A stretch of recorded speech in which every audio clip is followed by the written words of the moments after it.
Hello and welcome to the Sportsvibe podcast with me, Jack T. A captivating footballing who won it story. Well, there's your answer. They've won it. They've done it. Manchester City. I'm here with a familiar face and a couple of new faces, so if you'd like to introduce yourself, lads. I'm Freddie Harding. I'm Bradshaw. And I'm Andrew Lee. Let's get cracking with the Premier League season about to begin. We've had a long, hard summer with the World Cup, but there's been a lot of transfer window activity, and we'll take a look and have a see what we think are the best buys, some of the best club transfer activity, some of the worst players with the biggest expectation, things like that. Andrew, if you'd like to start off, I know you're an Arsenal fan. What do you think of your club's transfer activity over the summer? Pretty satisfied. I think I share this opinion with a lot of Arsenal fans. This is undoubtedly the most excited we've been ahead of a new season in years, probably over a decade. I mean, the signing of Alexis Sanchez is massive. It's not just the fact we're bringing in a player of proven calibre, but also somebody who hopefully is going to signify more deals of that kind in the future, because obviously the club stadium depth is now coming to its end. At right back we brought in a pretty solid player with Premier League experience in the Bucci to fill in for Sagnar. I think Chambers as well has looked pretty decent in the Emirates Cup and the Community Shield. Played well, looks versatile. I'm quite excited to see him. So I think there's a few positive signs there. Although I would still like to see a defensive midfielder and a clinical striker come in. I think we're still a bit short for the Premier League title, but it's probably a lot more than what I initially expected. And we've got a little bit lower down the table. You two boys are West Ham fans. What do you make of your summer transfer spending? And Big Sam still there? Well, I think he's bought a few players that should definitely add to the squad, but obviously the Carroll injury is making everyone slightly concerned. I don't know if you share that view, Bradley. Yeah, agreed. I think Zarate could potentially be a good signing. And obviously Valencia had a good World Cup. Just hopefully can bring it into the Premier League. But I think we do need another striker, another attacking player, especially during Carroll's absence. There's no one proven, is there, that's been brought in really. Zarate, a pretty unknown Argentinian, playing in the Argentinian Premier League. And Valencia proved he's pretty decent at the World Cup, but again, Premier League standard you don't know. It's a difficult one, isn't it? Yeah, I mean that's always the way when you buy players from foreign leagues. Zarate obviously had his spell with Birmingham, but never really shone enough to say he's proven in the English leagues. And yeah, they're all kind of risky, and we're just hoping that they all settle in nicely and add to the squad. But the good thing is we haven't let anyone too amazing go, really, have we? The players we've let go I'm not too worried about, and that's a refreshing change as a West Ham fan. And an Arsenal fan. So let's look at the Premier League transfers as a whole. We'll start with best buys. Andrew, who would you say out of the whole transfer window has been the best buy for you, either in terms of quality or transfer fee, or both? For me, it's got to be Cesc Fabregas. I think the fee he's come in for is obviously pretty well for a player of his calibre. Could be considered a bargain in today's transfer market, even though it's around £30 million.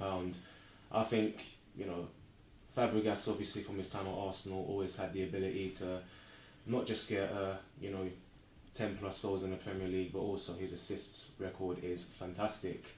And I see him being a pivotal part of Chelsea's side next season that is going to win the league title. Obviously we'll get to that in a bit more detail, but I think he's someone who's really going to make a mark at Chelsea and change their philosophy as well and playing a more attractive game.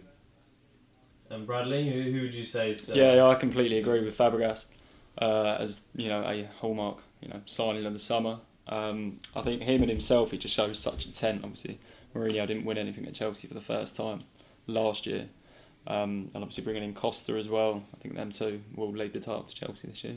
Any arguments on Fabregas for you, Fred? Because he's already proven himself in the Premier League, I think it's difficult to look past him. He's world class and he can play at that level.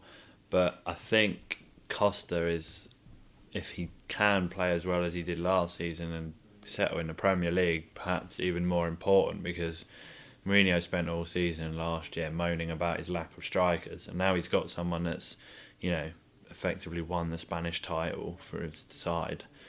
You know, he could be the man. I've put him straight in my fantasy team, and I'm hoping, not from a Chelsea point of view, but from a fantasy league point of view, that he's going to settle straight in, and I think he will. Well, you have to say Chelsea have probably done. This leads on pretty nicely to the best club transfer activity, and pretty much summed it up there with Chelsea. They brought in Felipe Luis as well. They sold David Luiz for 50 million. There's got to be a great bit of business there.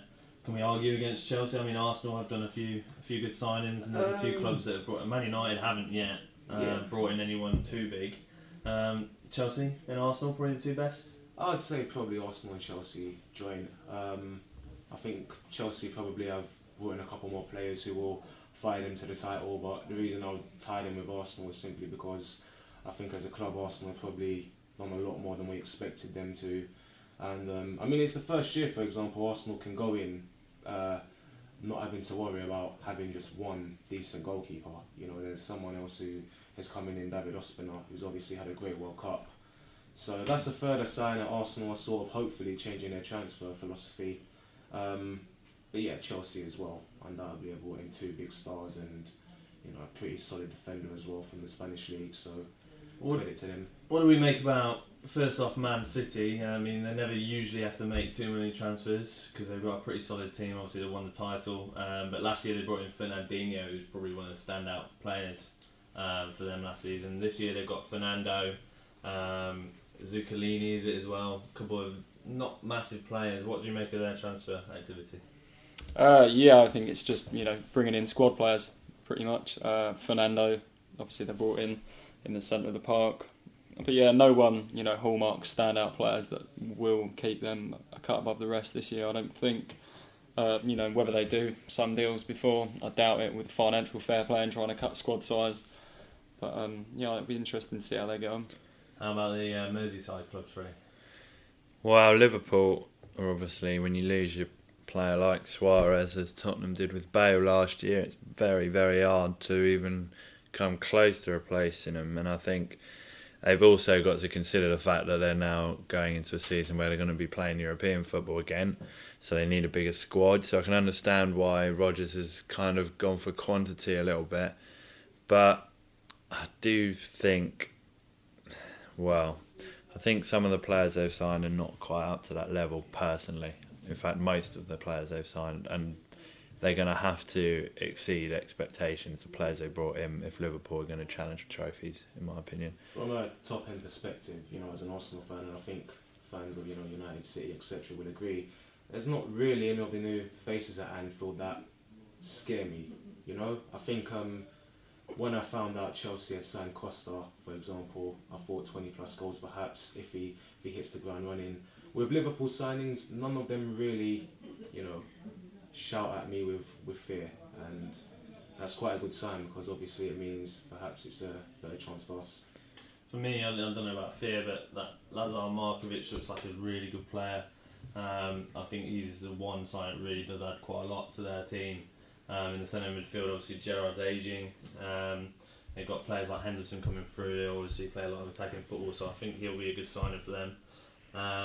But they seem to have focused purely on adding a lot of players just to make sure that Champions League doesn't take too much of its toll on their Premier League season. And I think they might actually perform better in the Champions League than they do in the Premier League this season. Yeah. Well, they're renowned for that, aren't they? Yeah, they are renowned for that. What about, quickly, to wrap it up, Manchester United, they've made 2 signings as of yet. Herrera. Freddie, I know you've got some opinions on Van Gaal, so we'll come on to the managers in a second, but they need to sign a couple more, don't they? Well, they need a centre-back. It's as simple as that. They need at least one world-class centre-back. You cannot let 2 players of the quality of Rio Ferdinand and Nemanja Vidic, no matter how old they're getting, you cannot let both of them leave and not instantly replace them with at least one world-class centre-back. Van Gaal's come in, he wants to play, he basically said he wants to play 3 centre-halves, so at the moment he's only got 3 and they're all average. So unless he buys at least 1, if not 2, he can't play that system as far as I'm concerned. And even if they only play 2 at the back, they've got a serious problem if one of them gets injured. I know Carrick slotted in at the back last year. Well, I just can't see him solving that issue without buying players. So what do we expect from Van Gaal moving on to the managers that have changed or come in this season? We've got to expect them to be challenging for the title. Yeah, I'd thoroughly agree. Obviously, he did a brilliant job with Holland in the summer. We have a hard-working, disciplined side. They work really hard on and off the ball, and I think they will be, pushing for top 4. I think maybe they might just squeeze in.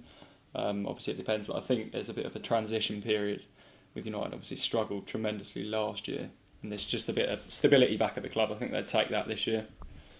And Pochettino's gone from Southampton to Spurs. Andrew, you hate Spurs. What do you make of Pochettino though? That's probably quite good for them, I would say.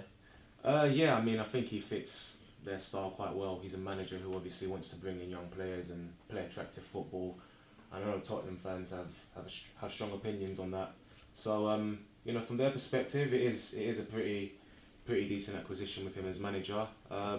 He's not been as active in the transfer market as what I expected so far. But I think he's going to try and sort of work with what he's got. I think Spurs though, I can't see them finishing in the top 4 to be completely honest. So I'm not fearing Pochettino that much. But with time, who knows? He could turn out to be. I think he's a great manager.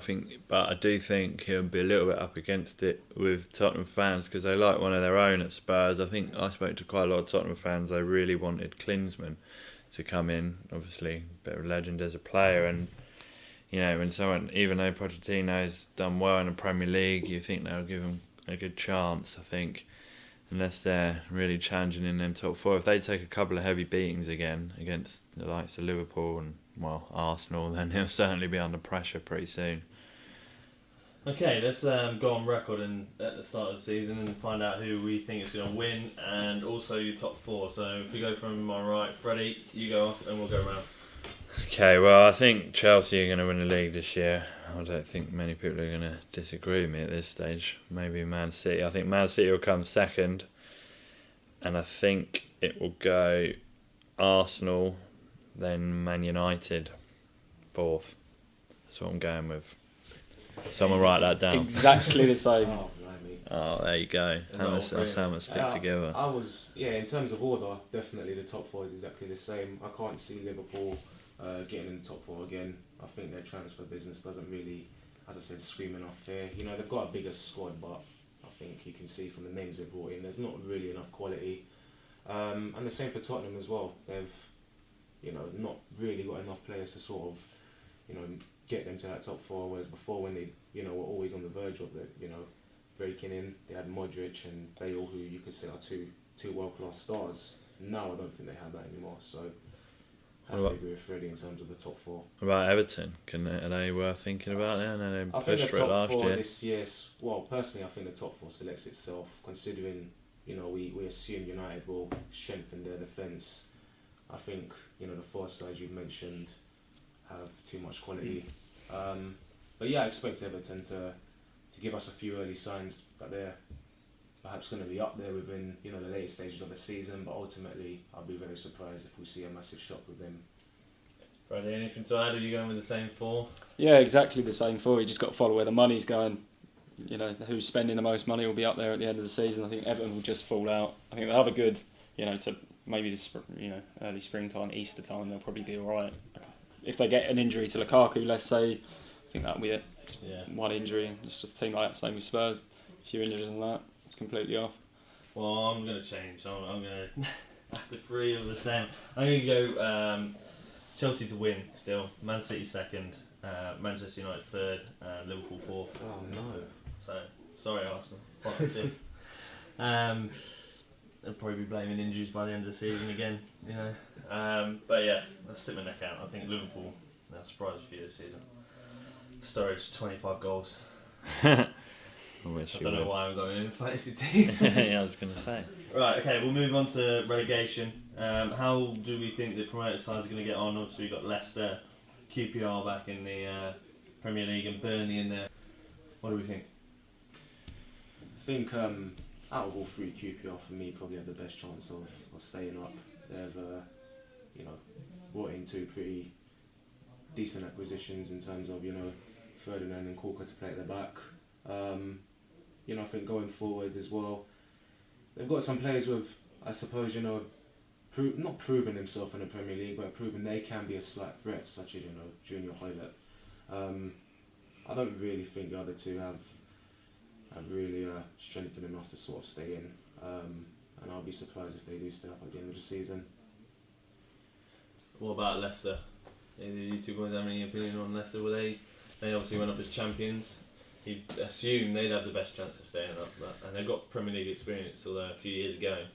Yeah, often it doesn't work like that, though, does it? I mean, QPR have probably got the most resources. They've probably done the most business. I mean, signing Ferdinand and Corker as a centre-back partnership, I think's pretty shrewd from old Harry. And yeah, I probably agree with Andrew. I think they're probably the most likely to force their way into mid-table or something like that. But you can never rule these promoted teams out, because Premier League teams early on don't always know as much about them as they know about last year's opponents. And because of that, they can often sneak results that you don't expect, regardless of calibre of player. And if both Burnley and Leicester have got good managers, they've obviously got strong sides to come out of that league, and you can't rule them out. There's plenty of teams there that they could finish above, definitely. And then, Bradley, any of the Premier League teams from last season that you think will be struggling come the end of the... I think West Brom will really be struggling this year, and I think they will actually go down. Alongside Burnley and Leicester, I've tipped to go down purely...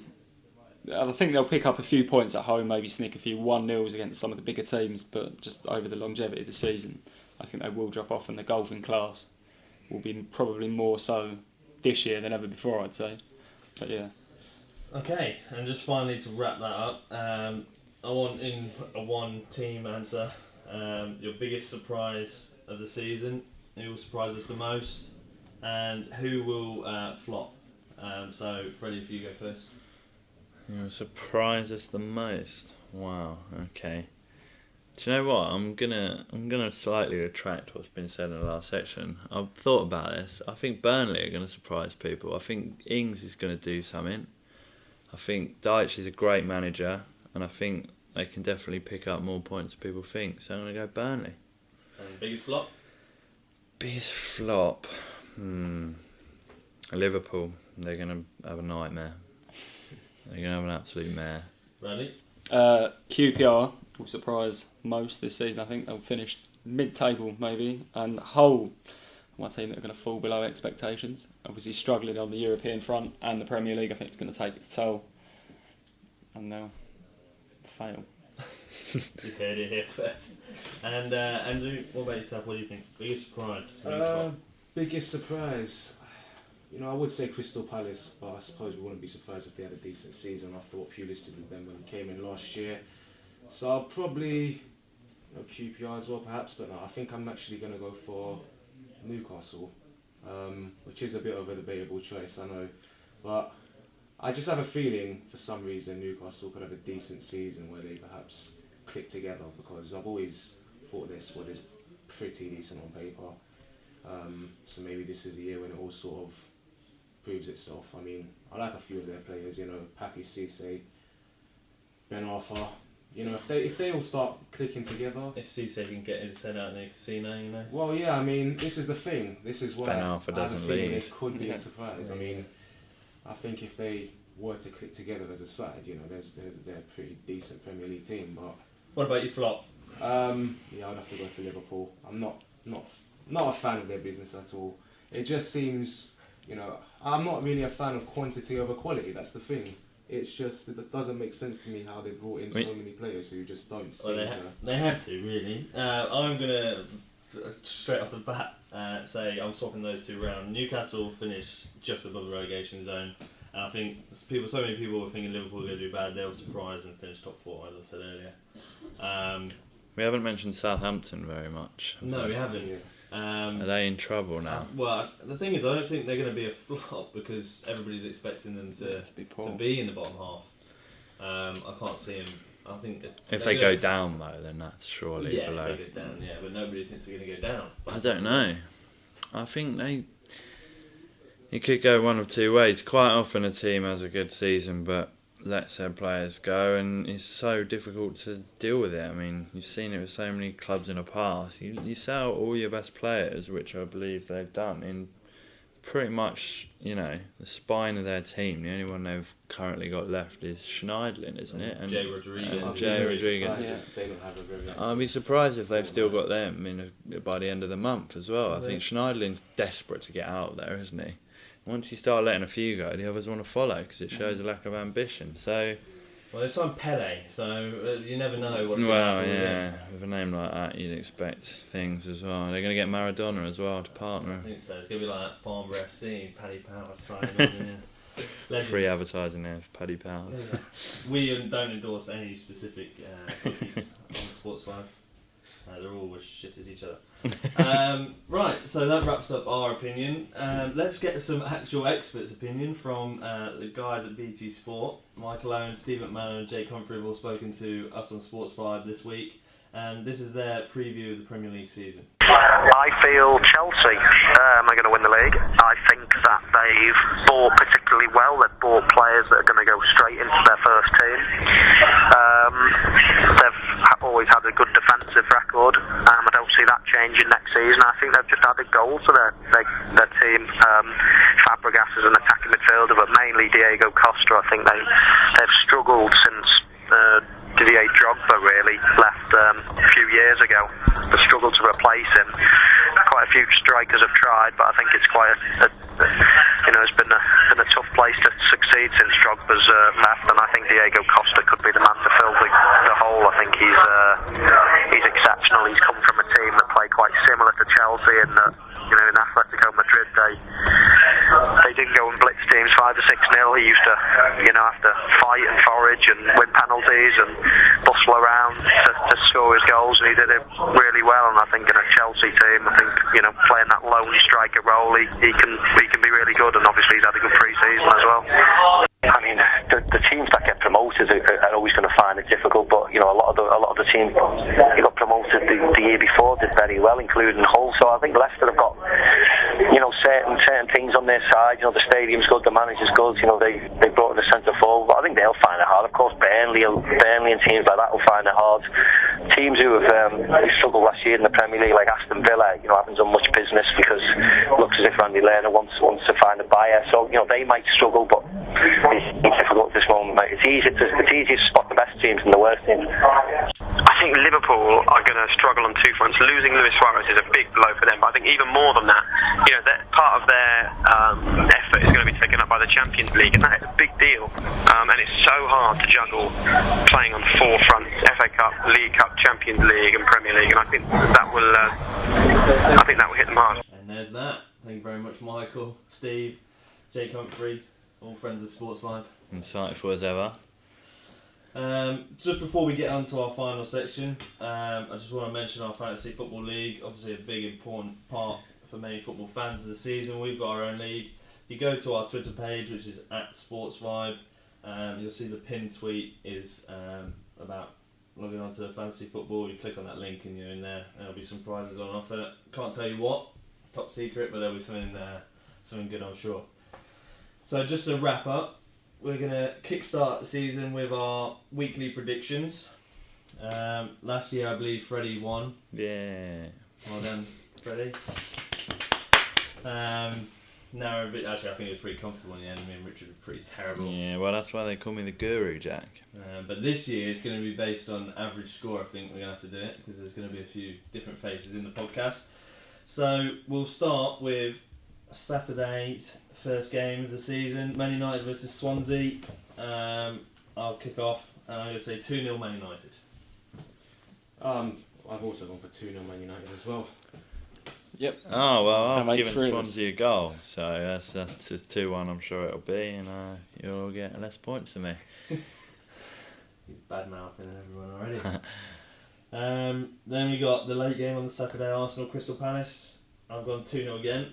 I've gone 3-0. 3-1. Oh, I've told you already what I think it's going to be. It's 0-0. Oh.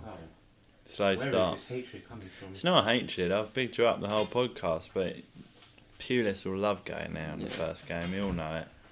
He's going to go there. He's going to shut up shop. This may be a good time to remind you that this was recorded before the departure of Tony Pulis. No Why chance. do you Anyone- know this shot? Plus goals, you know. Is that your best bet? Liverpool versus Southampton. I'm saying Liverpool 3, Southampton 1. Wow, I've gone for the exact You've same been reading score. them. As much as I hate to say it, considering. Have you done every single one the same as you say? Oh, Yeah. bar one. Yeah. 1 goal out for Arsenal. And, you know. But yeah, 3-1. You've just slagged Liverpool off and you're saying that. Well, I think Liverpool have bought for the sake of it, but We'll leave you there, Andrew. Come on. The thing is, they've bought all 2-1 Southampton's players. Liverpool. Just. 3-1. Lallana with the winner. I've got 3-1 as well. Lallana. 3-1 as well. Alright, so that's a Liverpool win all round. I think Andrew's got the same score again. This is Newcastle quite versus Man City, the second game on Sunday. 2-1 Man City. yeah, same. 3-0 City. Oh, I've gone 3-1 City.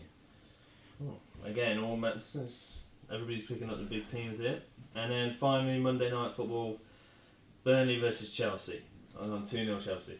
I've gone 4-0 to Chelsea. Oh my word. I did have 2-1 Chelsea. I'm going to say 1-0.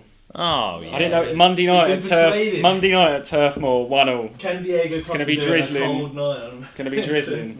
1-0. I've gone 2-0 Chelsea, but Burnley will come good. Just Alright. not. Well, that wraps it up. Thank you very much, boys. Look forward to the next podcast. Make sure you check us out on Twitter, as I mentioned earlier, at Sportsvibe. Sign up to our fantasy league, and be sure to get in contact if you have any issues with the words after the podcast. Thank you very much for listening. Goodbye. Goodbye.